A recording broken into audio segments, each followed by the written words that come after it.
You've already won arguments that never happened, explained yourself to people who never asked, rehearsed conversations so many times that when the real moment finally arrives, the words feel stale, because you've already said them 100 times in your head.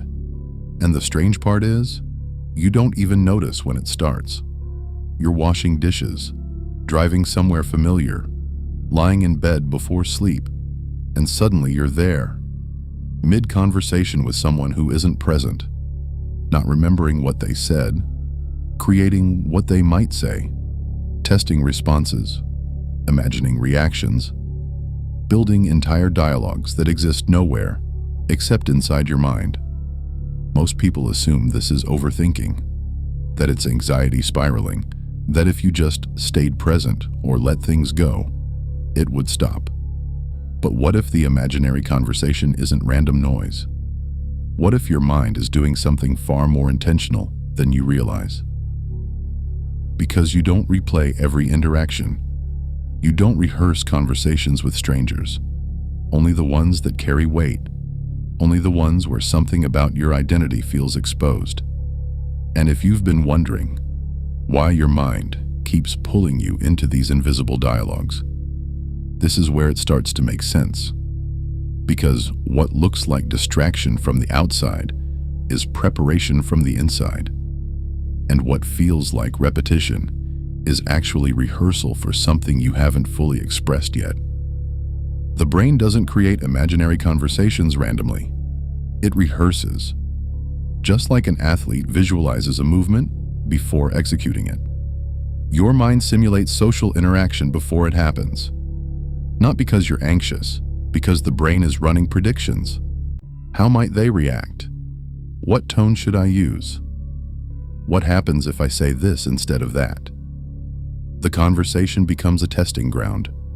You imagine telling someone the truth and watch how it might land. You rehearse setting a boundary and feel whether the words hold weight. You play out an argument and see where the emotional tension builds. None of this feels clinical when it's happening. It feels like thinking. But beneath it, something precise is occurring. Your mind is building a map of possible futures, not to control them, but to understand them before you step into them. And here's the part most people miss. These conversations don't just predict outcomes, they reveal what you're actually trying to say. Because often, the imagined version contains something the real conversation never did. The response you didn't give, the explanation you held back, the boundary you softened to keep things smooth. Your mind returns to the moment not to replay what happened, but to complete what didn't. The imaginary conversation becomes the place where your unspoken truth finally gets voiced, even if no one else hears it. But there's a deeper layer here. Sometimes the person you imagine talking to isn't really them, it's you. Think about it. When you replay a conversation in your head, who's asking the questions? Who's offering reassurance? Who's saying, "I understand what you mean"? It's not them. It's a version of you, speaking through their voice. You imagine someone asking, "Why does that bother you so much?" But the question isn't coming from them. It's coming from the part of you that's trying to understand itself. You imagine them saying, "That makes sense." But what you're really doing is giving yourself permission to believe your own perspective. The imaginary conversation becomes self-dialogue, disguised as social interaction. And that's not a flaw. It's how the mind processes complexity, by externalizing internal questions, by creating a voice outside yourself that can ask what you're afraid to admit you don't know. Think about the conversations you replay most often. They're rarely about casual interactions. They're the ones where you felt misaligned, where you said yes but meant maybe, where you laughed to deflect when you actually felt hurt, where you explained yourself more than you wanted to, because silence felt too vulnerable. Your mind returns to those moments because something about your response didn't match your truth, and the imaginary conversation becomes the space where you finally let yourself say what you actually meant. Not to change what happened, but to acknowledge what you felt, even if only to yourself. And here's where it gets uncomfortable, because sometimes these imaginary conversations appear for a different reason. You feel unheard, not in one specific moment, in general, like the world keeps responding to a version of you that isn't fully accurate. People see your composure, but miss the effort it takes to maintain it. They hear your words, but don't catch the hesitation before you spoke. They accept your explanations without noticing what you didn't say. And over time, something builds. Not resentment, just a quiet sense that expression isn't reaching the way you intend it to. You explain something important, and they nod, but you can tell they absorbed the surface, not the meaning. You share something vulnerable, and they offer reassurance, but it doesn't address what you were actually trying to express. You set a boundary, and they agree, but something about the interaction still feels like you had to justify it more than you should have. So the mind compensates. It creates an internal dialogue where you're not interrupted, where your thoughts don't have to compete with someone else's assumptions, where you can finally say what you mean without adjusting it halfway through. Inside your head, the conversation flows. You explain yourself fully. You're understood completely. The other person asks the right questions. They get it. And for a moment, that feels like relief. But here's the part you don't want to admit. That relief can become a substitute. The imagined conversation starts feeling more real than the actual one. Because in your mind, you control the outcome. There's no misunderstanding, no interruption, no moment where someone responds in a way that makes you question whether you should have stayed quiet. And slowly, without realizing it, the rehearsal starts replacing the performance. Real conversations are unpredictable. People misunderstand, they interrupt, they respond emotionally instead of logically. They say things you didn't anticipate, and that uncertainty feels destabilizing. So the mind creates a controlled alternative. Inside your head, timing is perfect. Responses make sense. The other person listens without defensiveness. You get to say everything exactly as you meant it. And in that space, you feel safe. But safety has a price. Because the imaginary conversation can't surprise you. It can't challenge you. It can't offer a perspective you hadn't already considered. It can only reflect what you already think, just dressed up as someone else's voice. And if you're honest, that's part of why it feels comfortable. Not because it's more honest, but because it's more predictable. You already know the ending. You've written both sides of the dialogue. You've eliminated every variable that might make the conversation uncomfortable. And that control protects you from the one thing real dialogue always carries: the possibility that the other person won't respond the way you need them to, that they'll misunderstand, or dismiss, or get defensive, or say something that makes you question whether you should have stayed quiet. So you keep the conversation in your head, where it's safe, where you can't be rejected, interrupted, or misread. But here's the harder truth. At some point, imaginary conversations stop being preparation. They become a substitute. You rehearse what you'd say if someone asked, but no one asks. You imagine finally being honest about how you feel. But the real conversation never happens. You play out a confrontation so many times that when the actual moment arrives, the urgency is gone, because you've already released the emotion internally. The dialogue stayed in your head, and the other person never knew it existed. You've already been heard by yourself. You've already explained your side to an imagined listener who agreed with you. You've already set the boundary delivered the truth, expressed the hurt, all in your head. So why risk the real version? Why step into the uncertainty of someone misunderstanding, getting defensive, or responding in a way that makes everything harder? The rehearsal starts to feel like completion, and completion removes the need for action.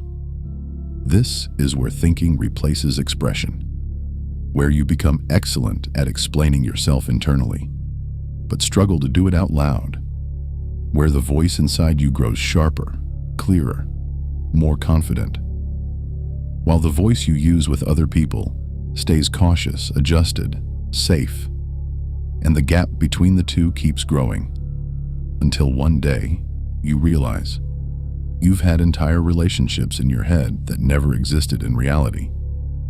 You've resolved conflicts that the other person doesn't even know happened. You've expressed truths that never left your mind.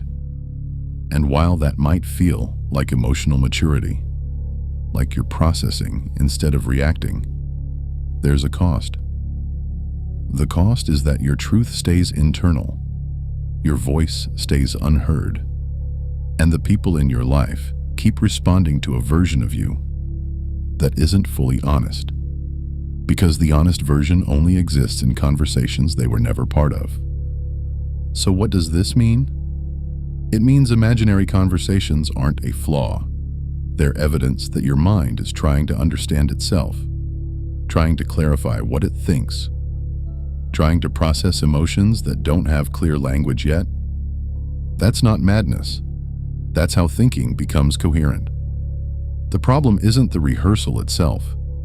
It's when rehearsal becomes permanent residence, when you keep refining the same explanation without ever delivering it, when you keep imagining the same moment of honesty without ever creating the conditions for it, when the conversation in your head feels more complete than any real conversation could be. That's when preparation crosses into avoidance, and the line between the two is thin. Preparation asks, what do I actually want to say? Avoidance asks, how can I say this so perfectly that rejection becomes impossible? Preparation sharpens clarity. Avoidance chases certainty, and certainty doesn't exist in real dialogue. Real conversations are messy. Someone might misunderstand your intention. They might respond emotionally instead of logically. They might not be ready to hear what you're ready to say, and none of that means your truth wasn't worth expressing. It just means dialogue is uncertain. But uncertainty is also where connection happens. Because when you step into a real conversation, one you didn't script, one you can't control, you're no longer talking to yourself. You're talking to someone who exists outside your predictions, who might surprise you, who might challenge you, who might understand you in a way you didn't expect, or might not. But even in the misunderstanding, even in the discomfort, there's something the imaginary conversation can never give you.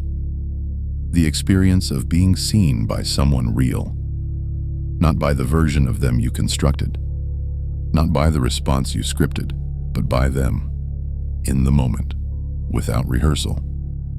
There's a threshold, a point where the internal dialogue has done its job, where the rehearsal has given you the clarity you needed, where the imagined conversation has helped you figure out what you actually want to say. And at that point, the mind is no longer asking you to keep rehearsing. It's asking you to speak. Not perfectly, not with guaranteed understanding, just honestly. Because the imagined conversation can prepare you, but it can't replace the experience of being heard by someone real. It can't offer the surprise of a response you didn't anticipate. It can't create the relief that comes when you finally say something out loud, and the world doesn't collapse. That only happens in real dialogue. Messy, uncertain, unpredictable dialogue. The kind you can't control. The kind that doesn't always go the way you rehearsed.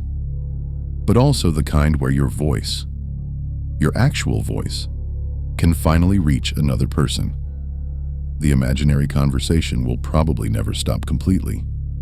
Your mind will keep rehearsing, keep testing, keep creating dialogues with people who aren't present. That's just how the brain processes social complexity. But what can change is your relationship to it. You can start noticing when rehearsal is useful and when it's become a way to stay hidden. You can recognize when the imagined conversation is helping you find clarity and when it's replacing the real one, because clarity feels safer than risk. Because here's what the imagined conversation actually protects you from. Not just rejection, not just misunderstanding, but the vulnerability of not knowing how it will go, of speaking your truth and having to live with however it lands, of expressing something honest and watching someone react in real time without the ability to pause, rewind, or rewrite. That's terrifying, and the imaginary conversation removes all of that. But guarantees come at a cost, and the cost is that the conversation stays inside you, where it's safe, where it's controlled, but also where it's invisible. Because no matter how clear the imaginary version feels, no matter how many times you've refined it, it's still a monologue. And monologues don't create connection. Only dialogue does. Messy, imperfect, uncertain dialogue. Where you don't control the response, where you can't script the ending, where you have to trust that your voice matters, even when it doesn't land perfectly. And maybe that's what these imaginary conversations have been trying to teach you all along. Not how to perfect your words before you speak them, but how to trust them enough to let them be imperfect, out loud, with someone who's actually there, even if they don't respond the way you imagined. Because the imperfect, spoken truth will always be more real than the perfect silent rehearsal. And real is what creates connection. The moment when rehearsal has to end, when the imagined conversation has given you all the clarity it can, and now the only thing left to do is step into the uncertainty of real dialogue, where you might be misunderstood, where someone might not respond the way you need them to, but also where your truth, imperfect, uncertain, unpolished, finally gets to exist outside your mind, where it becomes something more than thought, where it becomes expression. And expression, no matter how it's received, is always better than silence. Because silence keeps you safe, but it also keeps you unseen. And maybe you've been rehearsing long enough. Maybe the imaginary conversation has done its job. Maybe it's time to let the words leave your head. Not because they're perfect, but because they're true. And truth doesn't need to be rehearsed forever. It just needs to be spoken. If this made sense to you, you already know why you're here. We'll talk again.